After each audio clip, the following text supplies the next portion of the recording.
Hello and welcome. Thank you for tuning into a special episode of Vanspotcast, episode 4, dedicated to Dottie, my best friend, Jack Russell Terrier, that passed away 1 year ago today of cancer. I love you and miss you very much. Thank you for giving me 13 years of growth, strength, companionship, and joy.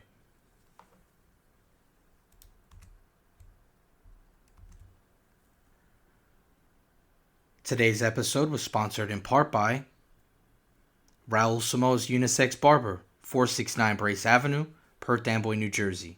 Legendary, timeless barbering services, walk-ins available, parking available on site. Se habla español, autism friendly, with a fresh renovation for 2024. Call 732-826-2517 for an appointment. That's 732-826-2517. And now, back to the podcast. Thanks again. Welcome back to Vanspotcast, episode 4, guest interview with Joey Dynomite. Thanks again for hosting me in your amazing space. We're here in the studio. I absolutely love it when we get to have these smoke sessions around all this amazing equipment, energy. I absolutely love it. For those that do not know, Joey Dynomite, one half of Nujericans, New Jersey Boombap hip-hop artist and producer, awesome friend of mine for over 20 years. I've had the pleasure of running into Joey over at Liberty Bagels in Fords during my return to New Jersey about 6 years ago. We set up another great friendship. We've been linking up ever since. Our love for cannabis has engineered a great relationship on top of all the years of knowledge he has in the industry, hip-hop, as well as in the cannabis culture. Once again, Joey Dynomite, thanks again for inviting me over to do this interview with you. Thank you for coming over, brother. I appreciate you coming by, all those kind words, man. Excellent introduction. Thank you. Thank you. What are we smoking on? Right now, I believe that's Hitchhiker. Oh my God! Yeah, we had this the last time. It was exactly how it sounded to the galaxy. Yeah. Man, we were smoking on a blunt. It had a little mini hole in it, and he fixed it. And I'm about to have to start drinking this black coffee from LeGrand. Oh, yeah, shout out. Nice shout out LeGrand Coffee on Green Street, right across the street from the train station in Woodbridge, New Jersey, which is where we are recording live. It's a dismal day, but it's beautiful. It's a great opportunity to turn a good day into a great day. We had some funny GarageBand issues earlier, so now we're going old school with the MacBook. Speaking of old school, I love the latest project. I like the old school samples on all of the previous ones. So let's get everybody up to speed on what the latest project is coming out. Latest project is coming out is my third solo LP. It's going to be called Estimated Time of Arrival, ETA. So basically a follow-up of the second album, The Boy Who Could Fly. Awesome. All platforms, digital? Everything. I usually put my stuff through worldwide distribution online. I make physical copies as well. All that good stuff. Which one do you prefer in 2024?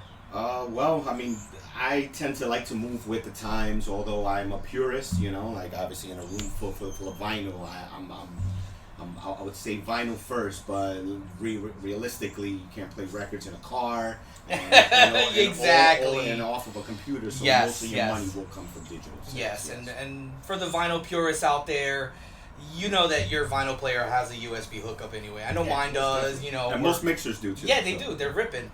And speaking of the vinyl, I love the old school samples, great Puerto Rican hip-hop, yes. Boombap style, rooted in the 90s and 2000s. I have it in rotation on my Bandcamp app, clocking in at just under an hour. The Bandcamp music is also in heavy rotation. I've always been a fan of Bandcamp. It's a very easy to use, indie projects that really captivate the mind, and they're kind of more personal. My personal favorite was PBS because of the Hibaro logo and the overall analog vinyl sound.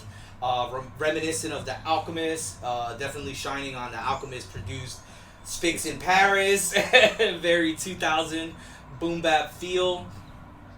Moving on to a few loaded questions whenever you're ready. Sure. What's the creative process on this last solo album versus The Boy Who Could Fly?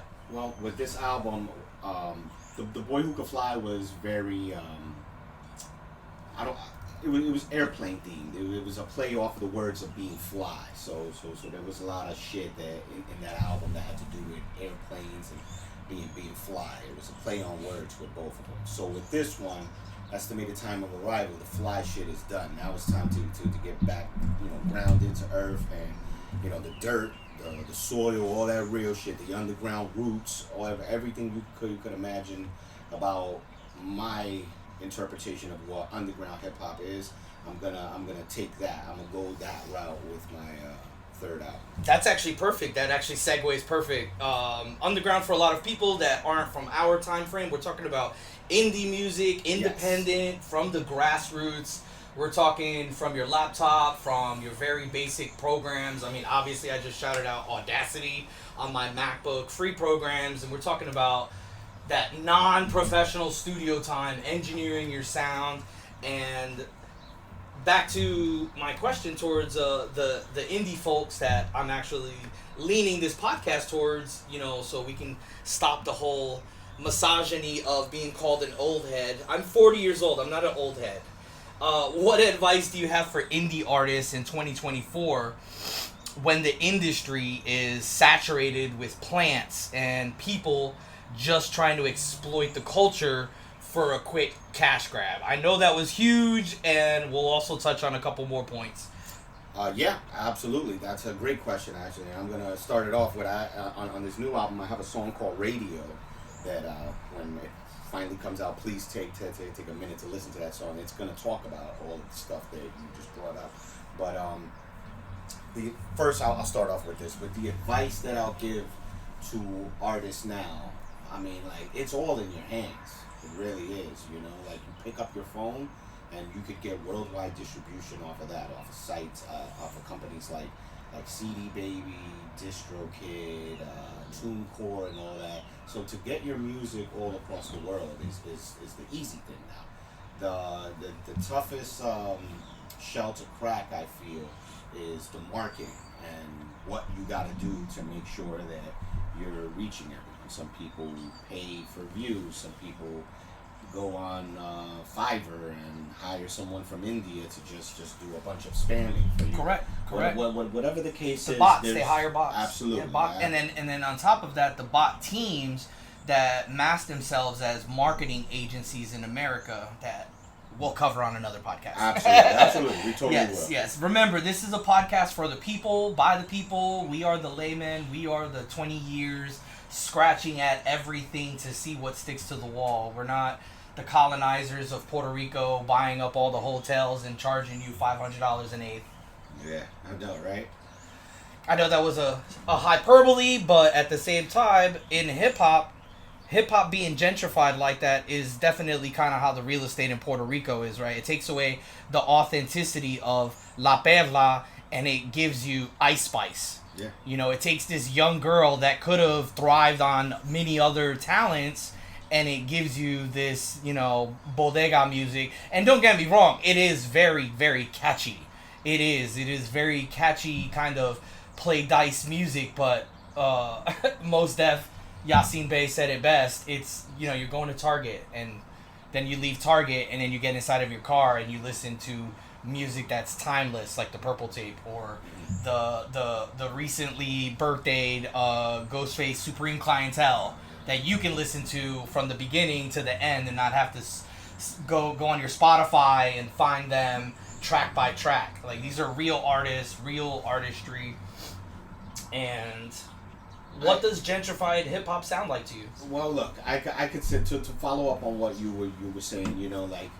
A lot of things. Music evolves and it grows. I'm a firm believer that like rock music, where there's like multiple categories in rock music, like soft subgenres. rock. Yeah, absolutely. Yeah, we should start treating hip hop the same way. Have true school hip hop, your underground hip hop, your drill, your trap music. Yeah, your experimental. There's conscious, if you want to call it that. They used to call it that. Backpack, they used to call it that. Of course. Yeah. But we should There's have so many. We should have different, start calling it for what it is and treating it like that. I due to the fact that music continues to evolve, I don't always get mad at industry plants and what's going on right now. I believe that there's an energy for everything, and right now the youth of today is on that wave. That's their frequency now, and like this is the music that they're putting out.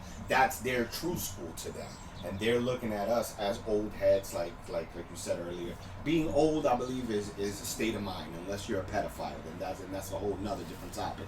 But on music, as far as music goes, whole other podcast. Yeah. As far as music goes, we'll have some stoner cops come over. Yeah, right? Exactly. Because you can be a stoner and be a cop in New Jersey. Yeah. I mean, I have a good friend now who's, well, I'm not going to go.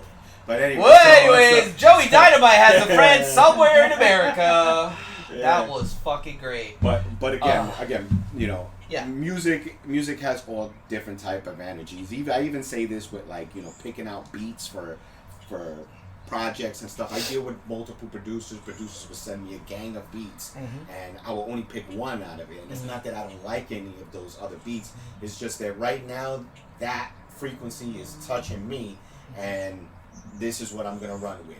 This other beat that I turned down is gonna make somebody else feel a different way, and they're gonna put something really good on it, and that was meant for them. So when it comes to music, like, I'm never gonna do a drill song. I'm never gonna do drums. I can tell you that straight up. Unless the money's right and somebody puts a nice chunk on the table, and they ask for that. I write whatever the fuck you write. Exactly. You don't want me to write at that point. But you want me to sell out? I'll chart top you. I'm not gonna sell out, but I'm selling. I promise you that. Yeah, the bars are for sale. I got you on that. But that was great. It segues that's perfectly into another loaded question and topic. The resurgence of vinyl sales. We're surrounded by it.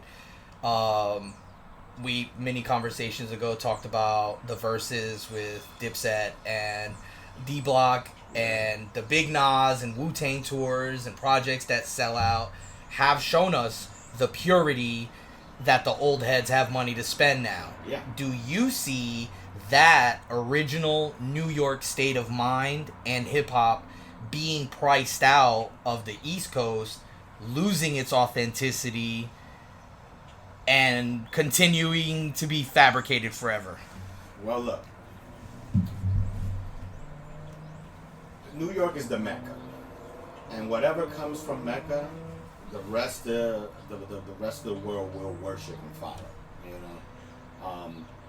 And it even, you know, like, you could even see, like, I'm going to go back to the whole drill thing. The drill thing started in Chicago. Yeah. And now there's New York drill. And look, that's what you're seeing more. Like, nobody, you know, nothing against Chief Keef, but nobody was giving a fuck about drill back then. Yeah. But now, everyone loves it after Pop Smoke. Yeah, nobody even knew what UK drill was. No one knew or what any of that shit. All that grime and grime too. Garage. Thank you. Yeah, Garage, it was a G. Yeah, there you go. I was trying to get there, and I was really trying to. But it's like that's actually that genre. I think it's closer to hip hop than what we're seeing now, though. So that's why I didn't want to bring that up.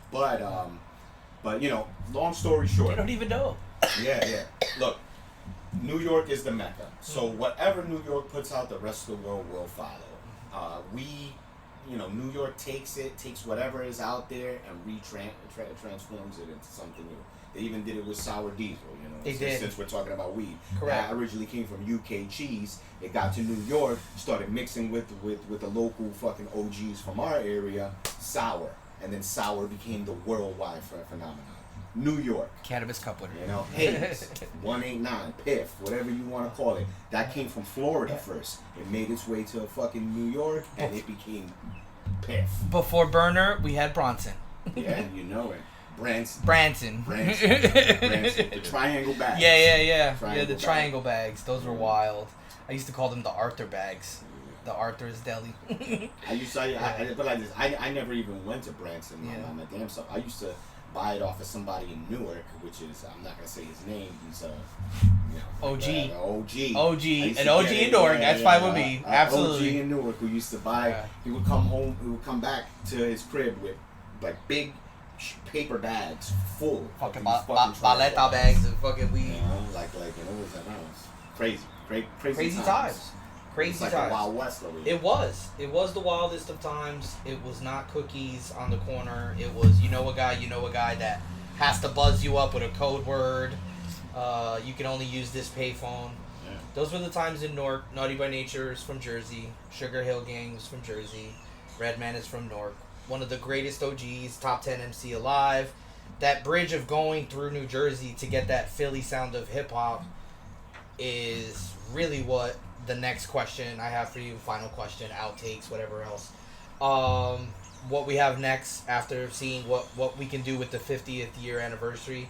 What's it going to take for the industry to return to purity in the next 50 years? Look, there's good everywhere as far as purity goes. You know, like we've seen, you know, in the Buffalo area of New York, pulled out the Griselda. Holy the shit! Ethos, Yes, the bro. Rock Marciano. Well, Yeah. Rock Marciano's from Long Island. He's from Long Island. No. But like, anyway, think this- about that. he That's actually- old school Pete yeah, Rock. he That's actually- old yeah, school you're right. Rock Marciano. He started that Mhm. wave that, Yeah. that everyone's Yeah. following now. I want to Yeah. give credit to that first. Yeah. But what I was saying Yeah, I is love that, Rock Marciano. is that at a time where everyone from New York was trying to sound like from somebody from Chicago or the South, these guys from Buffalo were putting out, you know, real stuff. Real records. And I'm talking records. Yeah, on records. and not only them, you have like West Coast cats Yeah. that are just, you know, still do. You got dudes like Planet Asia, Fashion, you know, that are West Coast cats. And Currency. Currency. Yeah. You know, I got He's got a lot of great stuff. I saw him live Yeah. in New York with Pac Div. Long, you know, Yeah. great show. But you know, Pac Div. when they were Pacific Division. Yeah. you know. For those that don't know them. Again, we're dropping a lot of OG underground indie artists. But look, there's Still there's- putting out projects. the purity is everywhere. Correct. It's just you really gotta put your ear to the streets and look for it. So I wouldn't say that it's gonna take something for it to come back. I would say more so it's gonna take people to stop being so receptive on what you're seeing on social media and on the radio and start digging deeper and finding the music that you actually really do like and not what you're told is good. Correct. You know? But that's the best answer I could give. That's the best answer we wanted. That's the best. I appreciate your time. Of course. This brother. has been fantastic. This has been a wonderful episode 4 interview with Joey Dynomite. Definitely cop the new project on Spotify if you're subscribed. Digital platforms. It's gonna be coming out this summer. I'm sorry. Yeah, coming out this summer. Absolutely. Once again, absolutely great time. Great interview. Oh, man. This has been Vanspotcast. Thank you once again. Recorded live in Woodbridge, New Jersey. And peace, God. Peace, brother. Peace. My brother.